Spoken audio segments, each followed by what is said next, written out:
What's happening with the Octopus tanks on TONMO.com? I'm going to tell you all about it. This is a new monthly series on Cephalopod tanks on TONMO.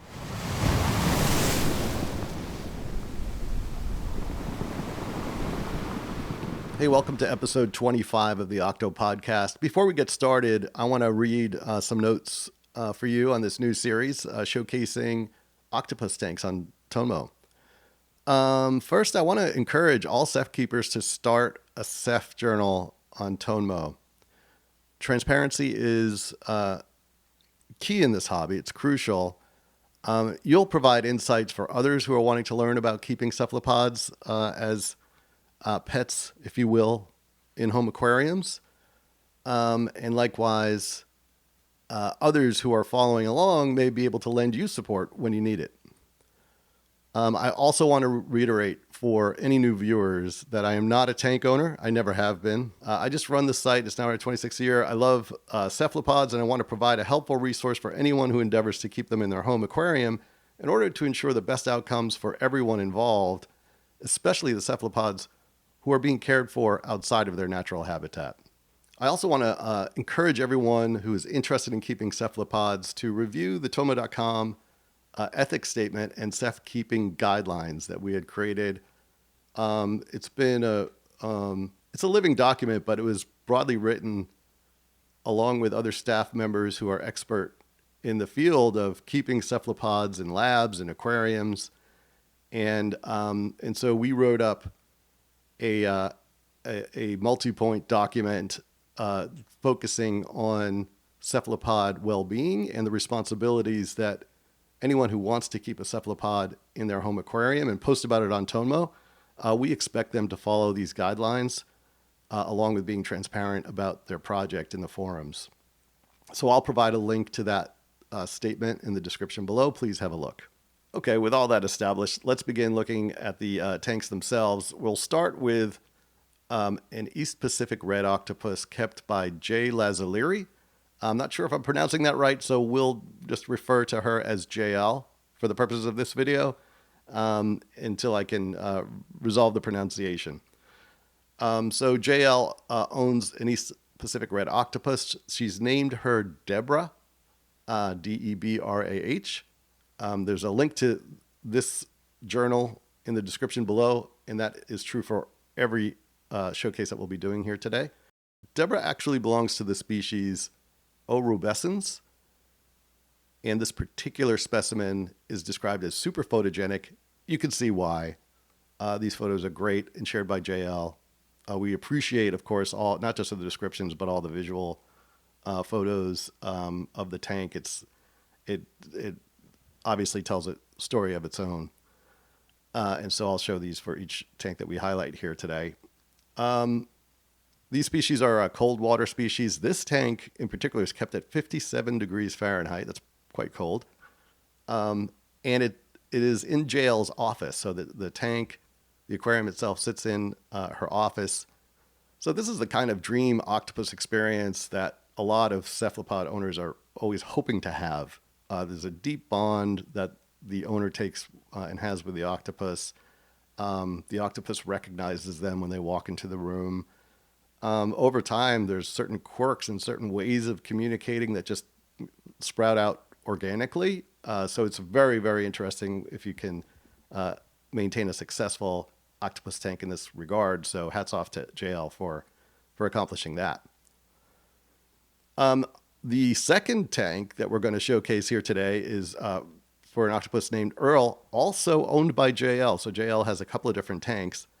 And Earl is a Callistoctopus macropus. And that species is a nocturnal species. The common name is Atlantic white spotted octopus. And this thread had started back in November, actually. And to cut to the chase, unfortunately, Earl hasn't been seen in the tank for the past couple of weeks. So this happens a lot. We have folks who are just starting up a new tank, and they're finding that their octopus, maybe they see them for the first, a lot of times what happens is actually they don't see them for 4 or 5, maybe 6 days, maybe even longer, and some worry sets in there. Then the octopus shows itself, And from that point, it could go in any number of directions. A lot of times it will be successful and just kind of be acclimated and become a comfortable part of the tank. But other times it will show itself, maybe even for a few weeks, will establish a personality, but then it will kind of disappear. And that disappearing could be laying of eggs in a den somewhere in the tank that can't be seen by the owner unless they were to break apart the substrate or the live rock, whatever the structure is within the tank, which is obviously something you never want to do because that's very disruptive to the entire system. So you just really need to employ patience and, continue providing food. Hopefully you see some scraps of food that give you indications that the octopus is alive and well. But in the case of Earl, it's really been pretty quiet, at least as of the latest updates from JL on that. So we'll continue to monitor. But Earl started out as a small octopus. It was a bit hard to track down within the tank at first, as I was just describing, a common experience.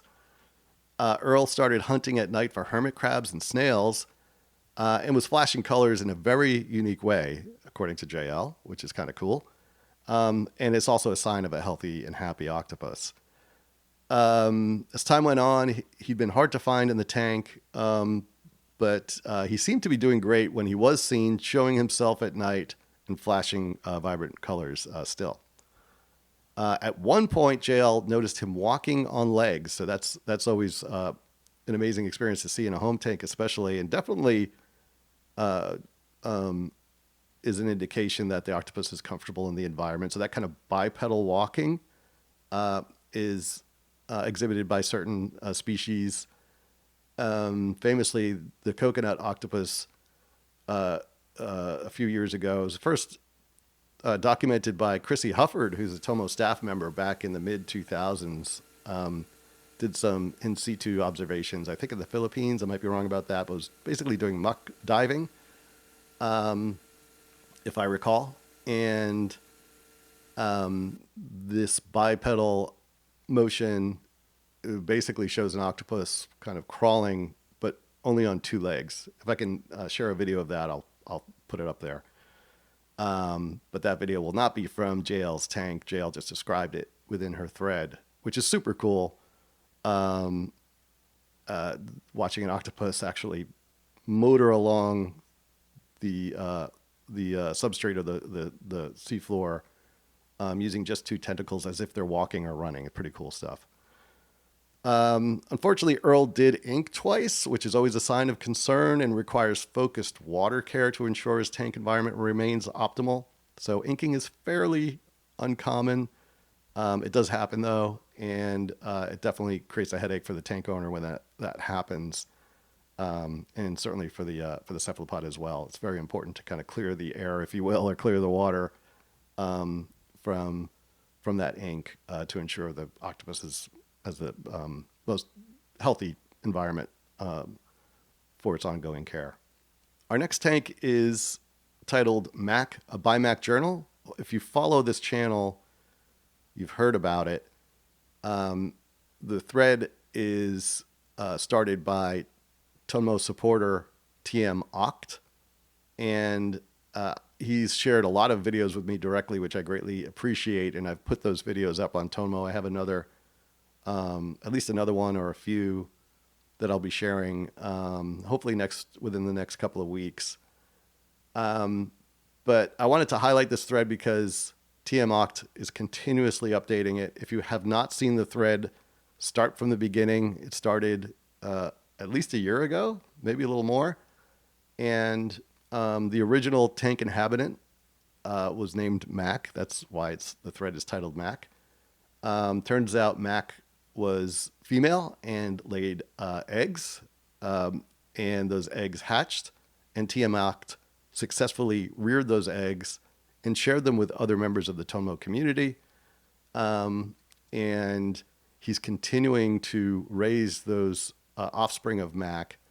It would be really interesting if there were a scenario where there was a third generation of bimacs. I'm not sure if that's in the offing or not here, but even without that, this is a remarkable cephalopod tank, and we really appreciate all of TM Oct's efforts in giving us deep insights into the life of Mac and that of her many offspring.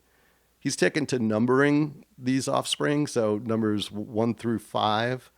There were many more. I think there was 6, 7, 8, 9 originally. There were more than that even. But again, many of them were given away, rehomed, if you will, with some level of success. Some were not successful, but they do continue to thrive, not just in TM tanks. There are other tanks nationally that have brought these bimacs in, and that's an amazing thing in and of itself. So again, hats off to TM for being such a successful tank owner. But if you're not familiar with the thread, you'll want to start from the beginning. It spans 25 pages and counting. And we have a lot of videos, as I mentioned. But the most recent updates are showing in the pictures that I'm showing here now,